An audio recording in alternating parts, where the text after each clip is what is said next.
Very good morning, students. I hope you all are doing great at your place. So let's start today's lecture, and the topic for today's lecture is the story of the cloth make. Let's start with the chapter. Look at the picture given alongside and guess what it could be. हमें pictures given है, देखते हैं हम उनके बारे में क्या होगा, क्या है वो. Yes, it is a cotton in the cotton ball or the cotton pad. क्या है? Cotton है cotton ball में और cotton pad में है. What else you see in the cotton ball? Cotton ball में हमें और क्या दिख रहा है? We can see small thin threads in the cotton ball called fibers. क्या था बेटा? देखो ये पिक्चर हमें गिवन थी. क्या है? सबसे पहले ये क्या है? कॉटन बॉल है या कॉटन का पॉड है, जिसमें हमें क्या मिली? कॉटन की बॉल. और हमें क्या दिखता है? कॉटन बॉल के पतले पतले पतले पतले थ्रेड्स है, जिनका नाम क्या है? फाइबर्स है. And when the cotton ball ripens it becomes cotton. जब कॉटन बॉल पूरी राइप हो जाती है, पक जाती है, तो वो कॉटन में कन्वर्ट हो जाती है. कॉटन क्या है? Soft fluffy substance got from the cotton balls of the cotton plant. Cotton plant के जो कॉटन बॉल्स होती है, उनमें से हमें क्या मिलती है? कॉटन मिलती है. और कॉटन क्या है? सॉफ्ट साइड फ्लफी फूल, जैसे बहुत फ्लफी सा होता है, मतलब प्रेस हो जाता है, वो सॉफ्ट सा होता है, बहुत ज्यादा सब्सटेंस जो हमें कॉटन बॉल से मिलता है. पढ़ते हैं कॉटन के बारे में. We get cotton from the cotton plant. Cotton हमें रुई कहाँ से मिलती है? कॉटन प्लांट से मिलती है. Cotton grows in the cotton balls. Cotton किस में ग्रो होती है? कॉटन बॉल्स के अंदर ग्रो होती है. And the cotton balls are picked by the hands. हाथ से निकाले जाती है कॉटन बॉल्स को, और तब उससे आगे चीजें काम होती है. कॉटन प्लांट से कॉटन मिली, कॉटन के अंदर थ्रेड्स थे, और थ्रेड से हमने क्या बना दिया? एक क्लोथ बना दिया. Making of the cotton cloth. Cotton का क्लोथ बना है कैसे? इस प्रोसेस से. कैसा क्लोथ है ये? कॉटन का क्लोथ है. Steps for making cotton cloth. Cotton cloth कैसे बनता है? The cotton is taken out from the cotton ball. इसमें से कॉटन को निकाल लेते हैं हम. The cotton then made into threads by machine called spinning wheel.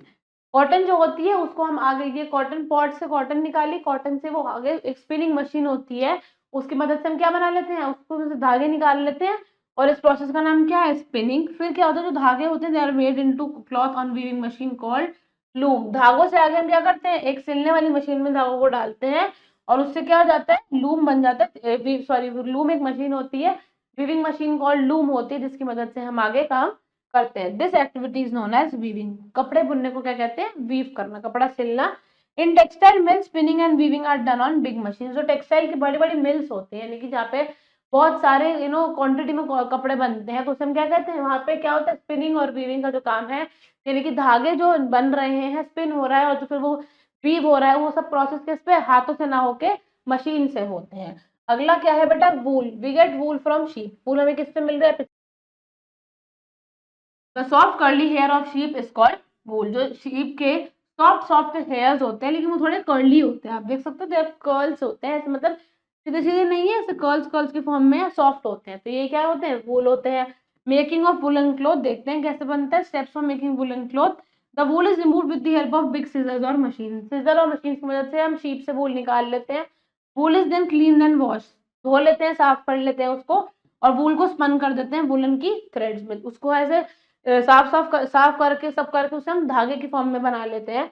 And these woollen threads are use either to knit sweaters, caps, gloves, mufflers etcetera, or woven into fine cloths in the woollen mills.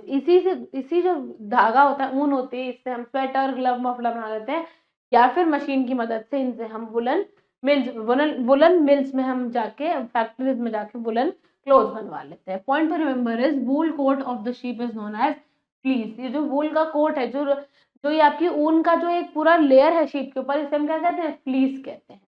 Next is silk.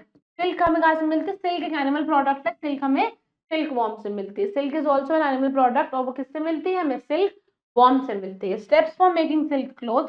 Silk worm gives out very fine soft thread from its mouth and wrap this thread and around its body to make a cocoon. जो silk worm होता है, छोटा सा कीड़ा होता है बेटा, वो क्या करता है? बहुत ज्यादा फाइन, यानी कि पतला सा एक सॉफ्ट सा थ्रेड अपने माउथ से निकालता है, और उसको एक धागे की तरह अपने चारों तरफ रोल कर लेता है अपनी बॉडी पे, और एक बड़ा सा क्या बना लेता है? कोकून बना लेता है. सिल्क वॉर्म क्या करता है? मुंह से पतला सॉफ्ट सा धागा निकालता है, और अपनी बॉडी पे चारों तरफ उसको धागे की तरह घुमा लेता है, कोकून के चारों तरफ घुमा लेता है. और जो दीज कोकून्स आर कलेक्टेड, फिर इन्हीं कोकून्स को हम कलेक्ट कर लेते हैं. The cocoons are open to get long threads called silk threads. Cocoon को खोला चला जाता है, जैसे जैसे हम खोलते चले जाते हैं, हमें लंबे लंबे धागे मिल जाते हैं. किसके? सिल्क के. और ये सिल्क थ्रेड्स को आगे हम सिल्क क्लॉथ में कन्वर्ट कर लेते हैं.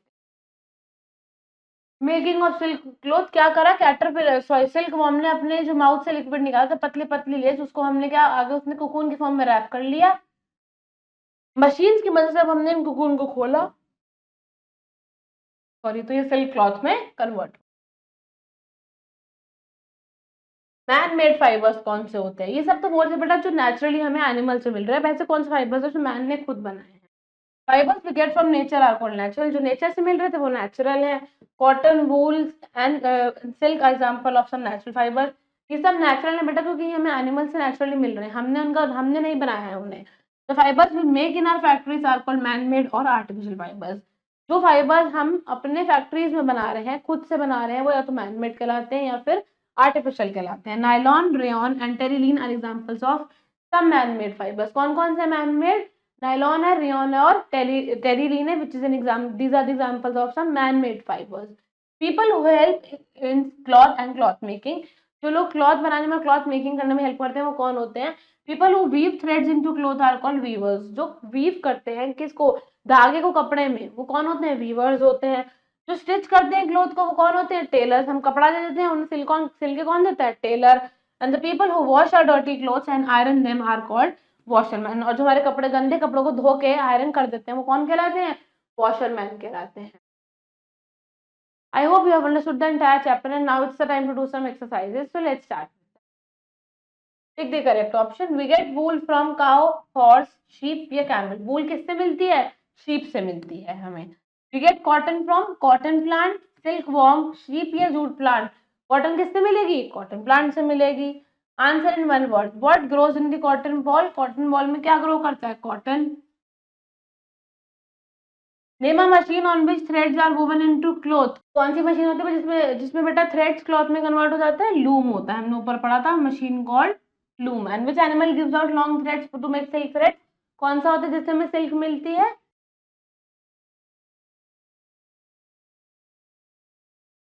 Fill in the blanks with are the words taken from the help box, में फिल इन द ब्लैंक्स करने। We use dash fibre to make a sweater, sweater बनाने के लिए क्या यूज करूंगी, wool. Cotton is taken out from the cotton ball. Silkworm feeds on which leaves, mulberry leaves होती है बेटा जिसपे सिल्कवर्म बैठता है। Nylon is an example of artificial, man made या आर्टिफिशियल कुछ भी कह सकते हैं। Now these are some answer the following questions that you people will be doing in your homework. I hope you have understood the entire chapter. Thank you very much and now we'll be meeting in the next chapter. Thank you and have a great day.